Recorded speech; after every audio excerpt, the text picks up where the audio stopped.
I'm on a plane flying to my homeland from Bali. I arrive at the airport, and it's a beautiful summer day, and I can feel the hot sun on my skin.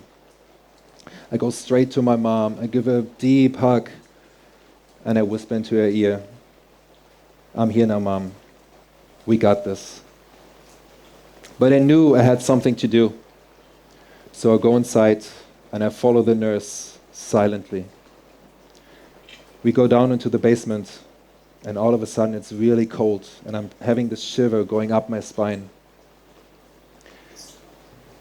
I enter a small room with dimmed lights, and the nurse, she closes the door behind me.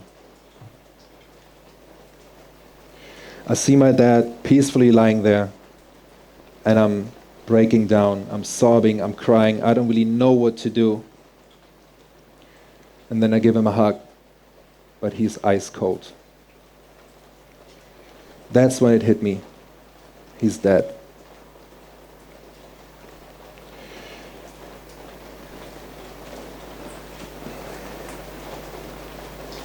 You know, my life will never be the same.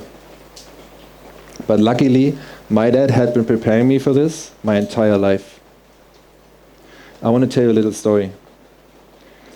I was 6 years old, and I was alone at home, because I was a good boy.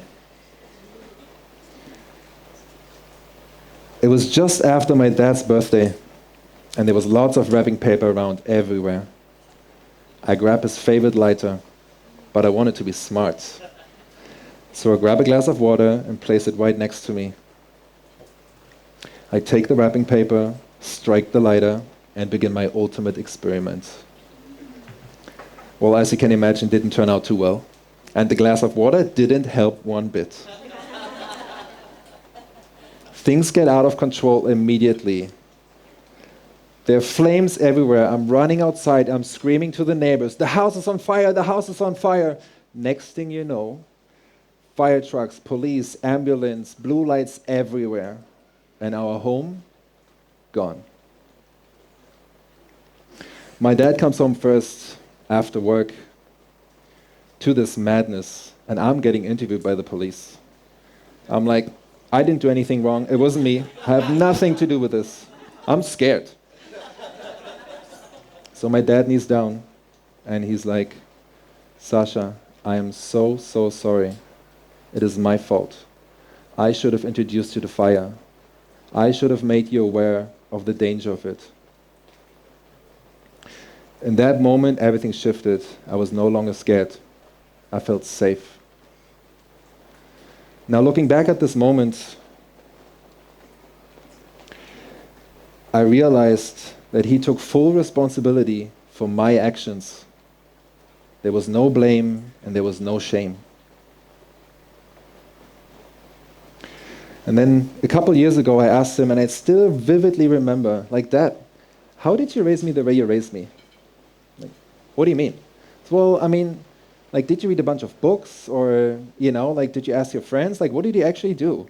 It's like, "I mean, you're so old. Like, back in the days, there wasn't even internet around. Remember those times?" And he's just like, "You know what, son? Like, I didn't read any freaking books. We just had one single intention, just one commitment to each other, and that was to raise you with love. That's it. There was nothing more special about it." And we knew we were going to make mistakes, like not hiding my lighter from you.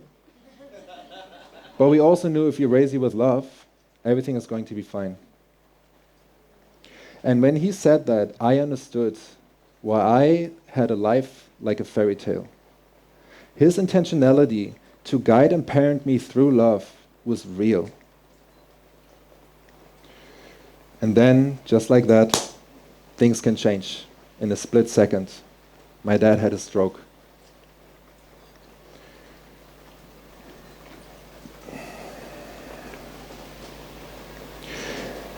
And while he was on his deathbed, in those 3 days suffering, he wasn't thinking about himself. He was giving my mom PIN codes and passwords and bank account details just to make her life a little bit easier in that transition. And I'm trying to get ready to go as fast as possible back to Berlin in Germany.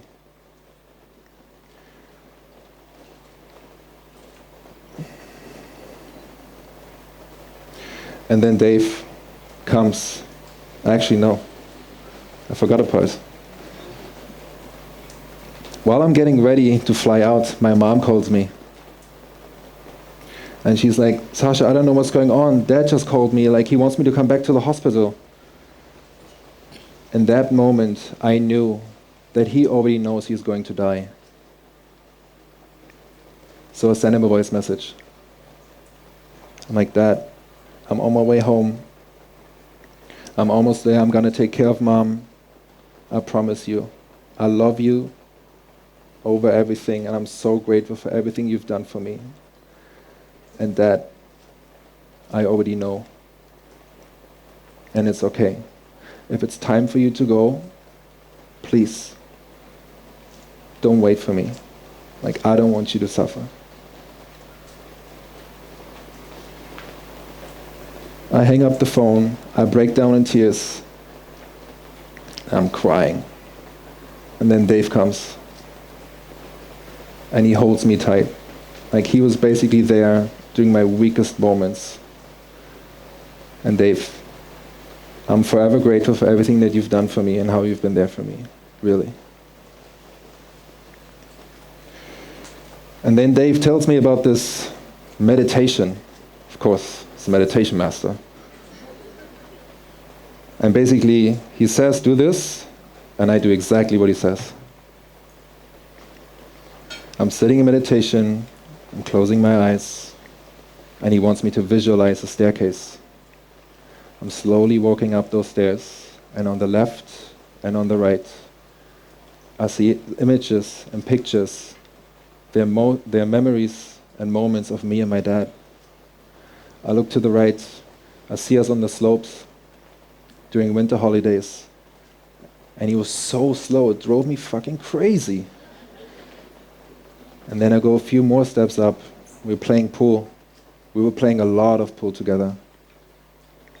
And he taught me how to use angles to play a better game. And then later, we're in the car driving all across the country in Europe to all my many basketball games. And he was cheering on the sideline for me. And then he says to look up.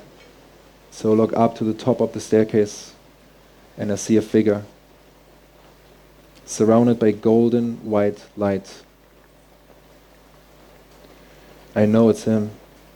So I walk all the way up. I'm right in front of him. I can cry with him. I can speak with him. I can talk to him. It's like, Dad, I miss you. Thank you for showing me the way to choose love first and make me to the man that I am today.